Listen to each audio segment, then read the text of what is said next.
کسی نے واصف علی واصف مرحوم سے پوچھا تھا کہ خوشی اور غم کیا ہے، تو اس نے بڑی خوبصورت بات کی. اس نے کہا اپنی مرضی اور اللہ کی مرضی میں فرق کا نام غم ہے.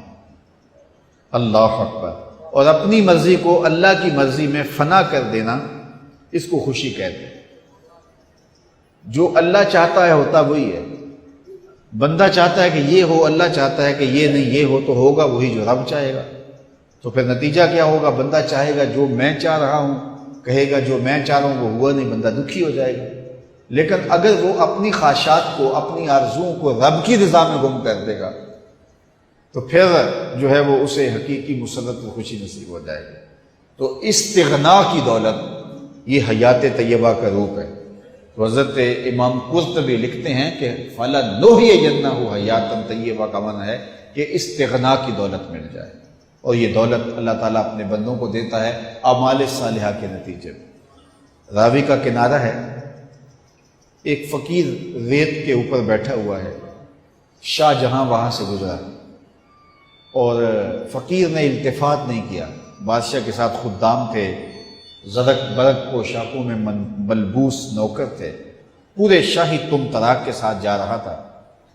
تو فقیر نے التفات ہی نہیں کیا، توجہ ہی نہیں دی. بادشاہ کے دل میں بڑی بات آئی. وہ آ گیا فقیر کے پاس، رک گیا اور کہا کہ ایک بات تو بتاؤ، زندگی کیسے گزر رہی ہے؟ فقیر نے مسکرا کے کہا کچھ تیرے جیسی گزر رہی ہے، کچھ تیرے سے بہتر گزر رہی ہے. بادشاہ سمجھا کہ یہ مجھے پہچانتا نہیں ہے کہ میں کون ہوں، میری شخصیت کیا ہے. اسے کیا پتہ تخت و تاج کی زندگی کے کیا مزے ہیں، شاہی محلات کی آسودگیوں کا اسے کیا علم ہے. اس نے کہا مجھے جانتے ہو؟ کہا ہاں تم شاہ جہاں ہو، ہندوستان کے بادشاہ ہو. تو کہا پھر یہ بات کہہ دی، تمہیں نہیں پتا ہے کہ تخت و تاج کی زندگی کیا ہوتی ہے؟ آؤ میرے ساتھ چلو دہلی میں اور وہاں دیکھو کہ شاہی محل کے مزے کیا ہوتے ہیں. اللہ اکبر. اس نے کہا میرے لیے یہی بہتر ہے، تخت سکندری پہ وہ تھوکتے نہیں، بستر لگا ہے جن کا تیری گلی. ہارون الرشید گیا نا قبرستان کے قریب سے گزرا تو وہاں بہلول بیٹھا ہوا تھا. یہ مشہور مجاذیب میں سے، مجذوب اس کو کہتے ہیں کہ تجلیات کے وفود سے جس کا شیشہ عقل ٹوٹ جائے اس کو مجذوب کہتے ہیں. اور لوگ اسے پاگل کہتے ہیں، لیکن سادی کہتے ہیں سادیہ نزدیک رائے عاشقاں، خلق مجنو نندو مجنو عاقل است. اصل میں تو عقل مند یہ ہیں. تو بہلول بیٹھا تھا قبرستان میں، تو ہارون الرشید گزرا تو بہلول نے توجہ نہ دی. تو ہارون الرشید نے چاہا کہ میں اس کو دکھاؤں کہ میں محل کیا ہوتے ہیں، تخت و تاج کیا ہوتے ہیں. اس نے دعوت دی، بہلول آؤ نا ذرا بغداد میں، شہر کی رونقیں دیکھو، محلات کی زندگی دیکھو.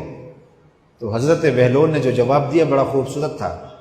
کہا شہر والے سارے ادھر آ رہے ہیں، میں شہر کیا لینے جاؤں؟ تم مجھے شہر بلا رہے ہو اور شہر والے سارے روز ادھر آ رہے ہیں، تم کندھوں پہ اٹھا کے روز انہیں ادھر لاتے ہو اور میں شہر چلا جاؤں.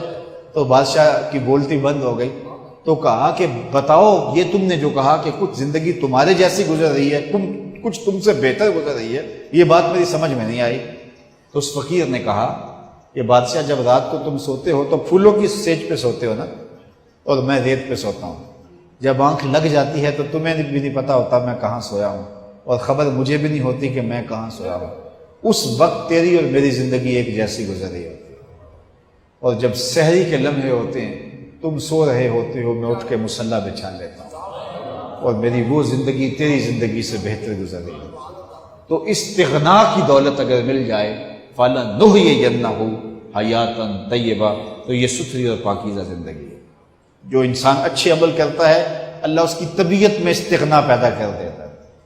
وہ للچائی ہوئی نظروں سے دنیا کو نہیں دیکھتا، اس کی نظر کے اندر ہرس کا پانی نہیں ہوتا، وہ خواہشات کا اسیر نہیں ہوتا، بلکہ اس کی زندگی طمانیت میں گزرتی ہے. وہ اللہ کی تقسیم پہ راضی ہو جاتا ہے.